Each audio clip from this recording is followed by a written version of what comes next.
like I said yesterday, we're into November, and Grandma did a lot of preparing. I used to have, one of the things Grandma used to make was a lot of brownie dishes, but this one I'm making brownies with chocolate chips mixed into it. I did brownies many times, but I don't know if I did it with chocolate chips or not. And she actually would freeze her stuff weeks and weeks. She started around November 1st, and I'm known as the bird lady to the birds because we have a bird feeder outside, and the birds come from all over just to eat our food. And we don't know if there's one in there right now. We don't know. They just keep coming and coming. We fed the birds 2 days ago, and all the cats are looking at those birds. Just dying to have the birds over for dinner. Look at those little birds go. Aren't they something? So the birds absolutely love me. I'm known as the bird lady. And today we're making something for Thanksgiving. Brownies with chocolate chips mixed and made brownies many times, but like I said, they always came from the other house I live in. This is my own house, so I want to have things from this house. I'm adding in 2 eggs.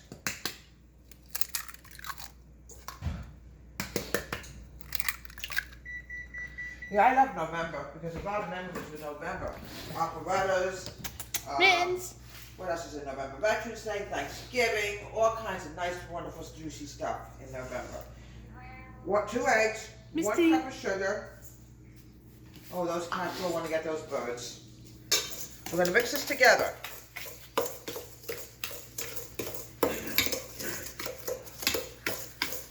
Grandma used a lot of arm movement whenever she baked. She taught me actually how to make brownies also, kind of thing. Like, learned this from Grandma Elizabeth. Nice and creamy. Okay. Tablespoon of water. Here we go. Mix this together. Okay. 1/4 cup of cocoa. I gotta be very careful of getting low on cocoa, folks. Okay, we just have enough, I think. Yeah, perfect. There we go. 1/4 cup of cocoa. You know, we did a lot of baking for Halloween, so that's why we're a little bit low. She always used Hershey's cocoa. This was her brand. There's no doubt about it. And also, she used Hershey's chips. Everything was Hershey's with her. Mix this together. And she did a lot of arm movement. In those days, folks, they didn't have the electric, mix masters or whatever. Everything was egg beaters or spoons.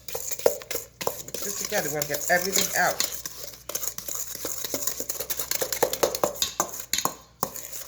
I have to go to the unsalted butter. I have to add that in. And your Grandma, like I said, prepared, and she worked hours and hours doing this. And I would go over there on the weekend sometimes and just help her, spend the night over there and help her bake. How I learned how to bake and cook. Oh, a lot of arm. Oh, my arm is killing me, but okay. 1 stick of unsalted butter. It's going in here.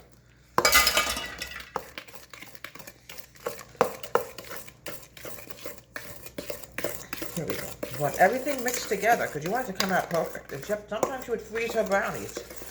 You can't freeze brownies or any kind of cake. Okay. I'm now adding in 1 cup of flour.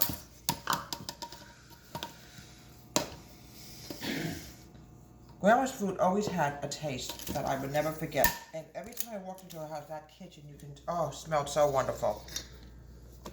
Here we go. 1 cup of flour. Mix this together. A lot of arm movement, folks. Because you have to make sure, no matter what you make, everything is mixed together. You can't put it in like this because obviously it will not come out. Mix, mix, mix.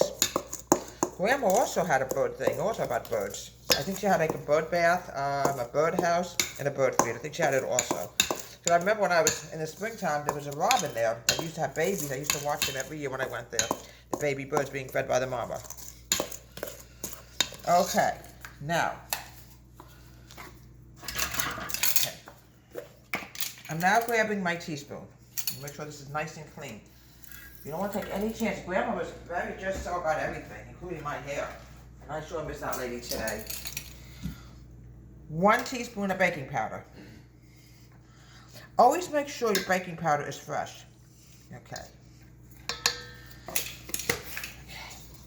We're going to mix this together very slowly because we don't want to lose any of this. Okay, very slowly. What Grandma used to do. Okay, we got it all in there. We're going to cream it up. Really cream this.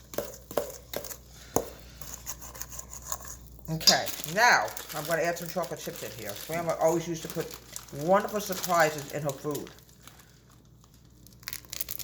A little bit more. Okay.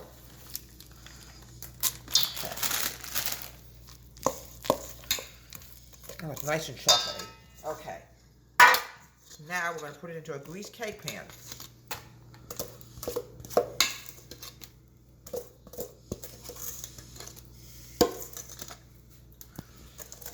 Yeah, she came in from Hungary, Grandma, with my grandfather.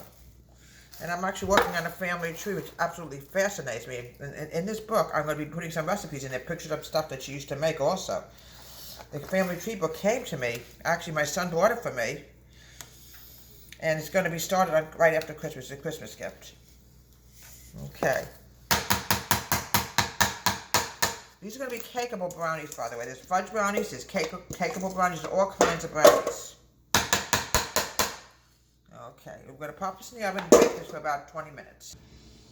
Folks, you got to see this. I think we have a squirrel hanging around now. We have so many interesting critters that hang out in my backyard. It's unbelievable. His name is Charlie the squirrel. I start naming these little critters. They're so cute. It's nature. I absolutely love looking at nature, especially in this day and age that we're living with the coronavirus.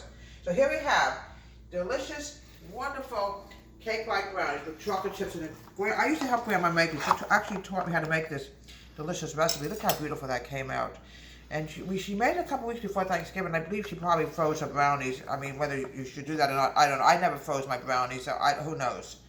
So here we have delicious homemade cake-like brownies made with chocolate chips for Thanksgiving, in preparation for Thanksgiving from Deborah's Home Country Kitchen. Have a great day. Please subscribe to my wonderful YouTube channel.